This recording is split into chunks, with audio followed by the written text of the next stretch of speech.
Hello guys, कैसे हैं आप सब लोग। लेवल अप के सेकंड सीजन की पहली एपिसोड के साथ हाजिर हूँ, जो कि हमारी एपिसोड 61 होने वाली है।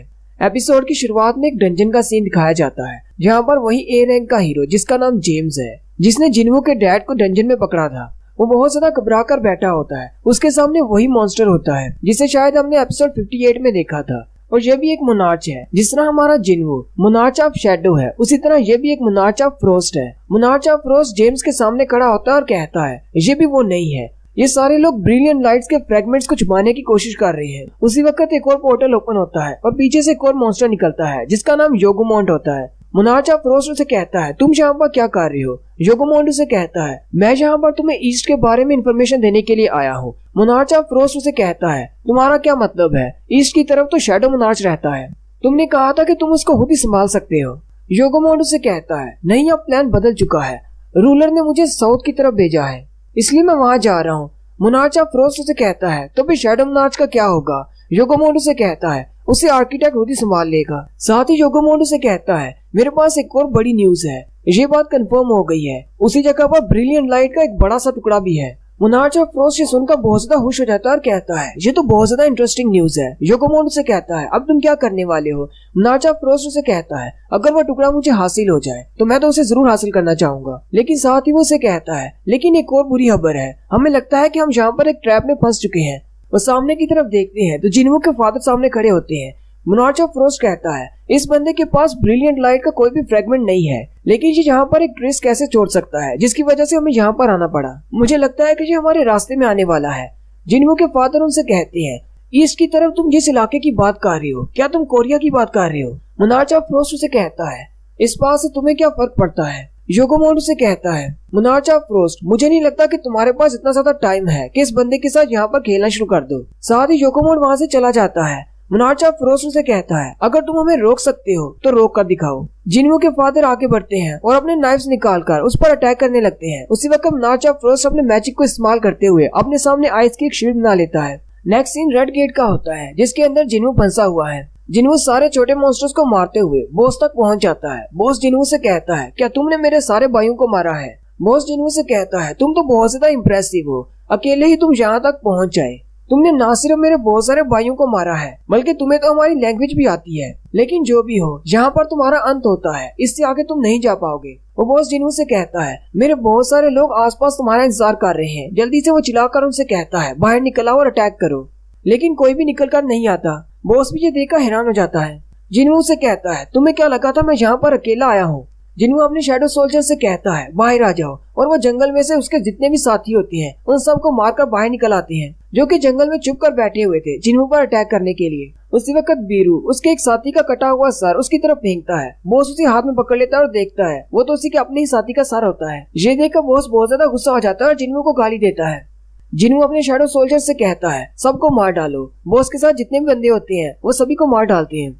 बॉस भी अपना वेपन निकाल लेता है और जिन्वू को मारने के लिए आगे बढ़ता है। इस वक्त बीरू आगे बढ़ता है और बॉस का बाजू काट देता है, जबकि नीचे की तरफ से इग्रिस आगे बढ़ता है और उसकी एक टांग काट देता है, जिससे बॉस नीचे गिर जाता है। फिर टस्क की बारी आती है। टस्क अपने साइज को बड़ा कर लेता है और अपने ग्रेविटी कंट्रोल स्किल को इस्तेमाल करते हुए उस बॉस को प्रेशर के साथ जिन्वू के सामने जमीन पर गिरा देता है। जिन्वू आगे बढ़ता है और उसे कहता है मेरे सवाल का जवाब दो, अगर तुमने सही सवाल का जवाब दिया तो मैं तुम्हें आसान मौत दूंगा। लेकिन वो बॉस उसे कोई भी जवाब नहीं दे पाता क्योंकि सिस्टम ये सब कुछ ब्लॉक कर रहा है। फिर जिन्वू उस बॉस को मार देता है। जिन्वू कहता है मुझे इस मॉन्स्टर से भी कोई जवाब नहीं मिल पाया, मुझे लगता है कि शायद सिस्टम नहीं चाहता कि मुझे इस बारे में पता चले।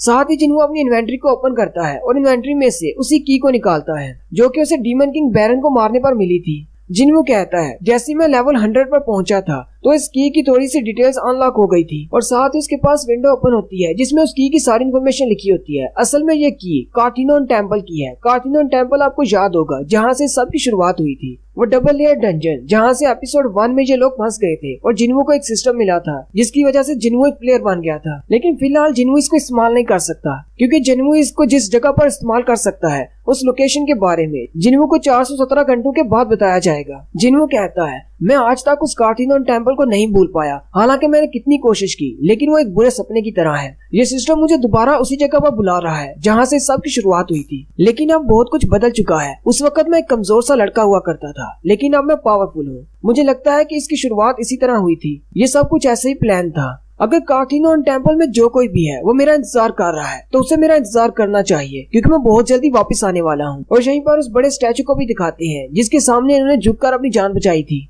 नेक्स्ट सीन जिन्हों के गिल्ड के ऑफिस का होता है। जिन्हों कंप्यूटर पर बैठा बहुत सारी एप्लीकेशंस लिख रहा होता है उन सारे लोगों के बारे में जो कि जिन्हों के बारे में सोशल मीडिया पर बुरे कमेंट्स करते हैं। उसी वक्त जिन्हों भी ऑफिस में आ जाता है और जिन्हों से कहता है लगता है तुम काफी ज्यादा मेहनत कर रहे हो। जिन्हों कहता है तुम कब आए और तुम्हारे कपड़ों को क्या हुआ, तुम्हारी हालत ऐसी क्यों है। जिन्हों के हाथ में एक बैग होता है जिसके अंदर बहुत सारे मैजिकल कोर्स होते हैं। वो उसे जिन्हों को देते हुए कहता है मैं अभी भी एक डंजन के अंदर से आ रहा हूँ। तुमने कहा था कि हमें बहुत सारे पैसे की जरूरत है। मुझे लगता है कि इन सारे मैजिकल कोर्स को बेचकर काम हो जाएगा। जिन्हों वो देखकर बहुत ज्यादा खुश हो जाता है और कहता है ये तो बहुत ही अच्छा हो गया, अब हमें अपने एम्प्लॉइज को सैलरी देने के बारे में परेशान नहीं होना चाहिए। एम्प्लॉय की बात सुनकर जिन्हों हैरान हो जाता है। जिन्हों से कहता है क्या तुम्हें याद नहीं, मैंने तुम्हें कहा था कि हमें एक और एम्प्लॉय की जरूरत है वरना हम अपना गिल्ड नहीं बना सकते।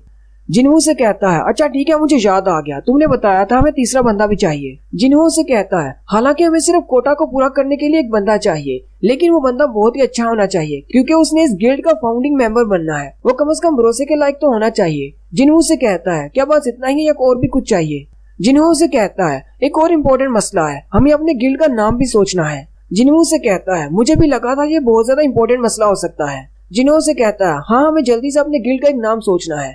जिन्हों से कहता है क्यों ना हम अपने गिल्ड को संग गिल्ड का नाम दे, हम दोनों के लास्ट नेम इसमें आ जाएंगे कि ये नाम कुछ अच्छा नहीं है, क्यों ना यू संग रखें, लेकिन इसमें मेरा नाम पहले आ जाएगा और मेरा नाम तुम्हारे से पहले नहीं आना चाहिए। या फिर हम लोग इसको वू या फिर जिन जिन का नाम भी दे सकते हैं। जिन्हों बीच में बोलता है और उसे कहता है सोलो प्ले गिल्ड नाम कैसा रहेगा। गिल्ड का नाम सुनते ही जिन्हों बहुत ज्यादा हैरान हो जाता है। जिन्हों से कहता है वैसे भी हम लोग अकेले ही शिकार करते हैं तो सोलो प्ले नाम बिल्कुल ठीक रहेगा। जिन्हों को ये नाम बिल्कुल ही पसंद नहीं आता। जिन्हों कहता है मुझे लगता है शायद ये मजाक कर रहा है, लेकिन अगर ये वाकई में मजाक कर रहा है तो ये बहुत ही गंदा मजाक है। उसी वक्त उनके ऑफिस के दरवाजे पर नॉक होती है। वो दोनों ही हैरान हो जाते हैं। जिन्हों जाकर दरवाजा खोलता है। सामने से एक लड़की बोलती है क्या ये जिन्हों के गिल्ड का ऑफिस है। जिन्हों से देखकर बहुत ज्यादा चौंक जाता है क्योंकि दरवाजे पर चाइन आई होती है। जिन्हों चाइन से कहता है तुम यहाँ पर क्या करने के लिए आई हो। चाइन उसे कहती है मैं तुम्हारे गिल्ड को ज्वाइन करना चाहती हूँ। फिर जिन्हों उसको अंदर बुला लेता है और दोनों आकर बैठ जाते हैं। जिन्हों से कहता है क्या तुम अपनी बात को क्लैरिफाई करोगी, आखिर इस बात का मकसद क्या है। चाइन उसे कहती है जैसा कि मैंने तुमसे कहा मैं तुम्हारे गिल्ड को ज्वाइन करना चाहती हूँ। जिन्हों उसकी बात सुनकर बहुत ज्यादा हैरान होता है और कहता है आखिर यहाँ पर चल क्या रहा है। जिन्हों से पूछता है क्या चेयरमैन गोगानी ने तुम्हें ऐसा करने के लिए कहा है।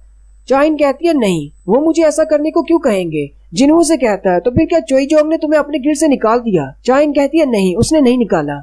जिन्हों से कहता है अगर ऐसी कोई बात नहीं है तो फिर तुम हमारे सोलो प्ले गिल्ड को क्यों ज्वाइन करना चाहती हो। सोलो प्ले गिल्ड का नाम सुनकर चाइन बहुत ज्यादा हैरान हो जाती है और कहती है ये किस तरह का नाम है। जिन्हों से कहता है ये नाम मैंने और मेरे वाइस मास्टर ने हम दोनों ने बहुत ही सोच के बाद रखा है, क्या इस नाम में कोई प्रॉब्लम है। उसी वक्त जिन्हों चिल्लाकर उसे कहता है तुमने तो अकेले ही डिसाइड कर लिया कि इस गिल्ड का नाम सोलो प्ले होगा, मैंने तुम्हें कब कहा कि इसका नाम सोलो प्ले होगा।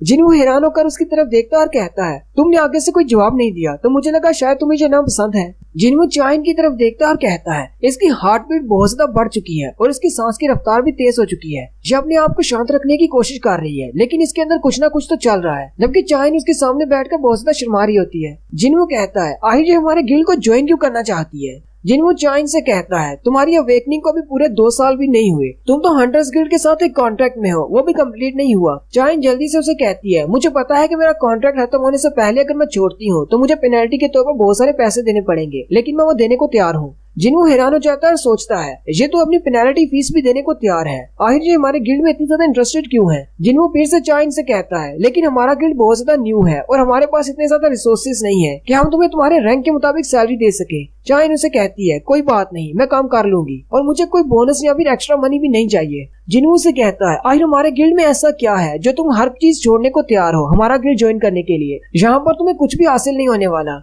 चाइन अपने आप में सोचना शुरू कर देती है और कहती है अब मैं इसको कैसे एक्सप्लेन करूं। जब मैं पहली बार इससे मिली थी तो इसके पास से कोई भी हंटर्स वाली गंदी स्मेल नहीं आ रही थी, बल्कि बहुत ही अच्छी स्मेल आ रही थी और मैं इसकी स्मेल से इतनी ज्यादा खींची जा रही थी कि मैंने इसके बारे में सारी इन्फॉर्मेशन निकालना शुरू कर दी। और फिर कुछ ही अरसे के बाद मुझे पता चला कि ये एक एस रैंक का हंटर है और ये एक बुरा इंसान नहीं है। चाइन कहती है मैंने अपने आप को बहुत ज्यादा समझाया कि मुझे इसके बारे में नहीं सोचना, लेकिन जब भी मुझे मौका मिलता मैं इसकी तरफ जरूर देखती थी। जेजू आइलैंड की रेड के दौरान मुझे लगा कि मैं मर गई, लेकिन फिर भी जैसे ही मुझे होश आई तो मैं हेलीकॉप्टर के अंदर थी और मैंने चेयरमैन गोगानी से पूछा क्या जिन्हों वहाँ पर आया था। मेरे जहन में सबसे पहले जिन्हों का ख्याल आया। पता नहीं अभी मैं इसको किस तरह एक्सप्लेन करूं, लेकिन मैं इसे हमेशा अपनी साइड पे रखना चाहती हूँ। मैं चाहती हूँ कि हमेशा ये मेरे साथ रहे। और साथ ही उसका चेहरा शर्म के मारे बहुत ज्यादा लाल हो जाता है। ये देखकर जिन्हों और भी ज्यादा हैरान हो जाता है और कहता है, आयश यहाँ पर चल क्या रहा है? क्या ये मुझे नहीं बता सकती कि ये क्यों आई है यहाँ पर? आयश ये डायरेक्टली मुझे बता क्यों नहीं देती? ये तो इतना ज्यादा ब्लश कर रही है, लाजमी तौर पर ये कोई बात मुझसे छुपा रही है।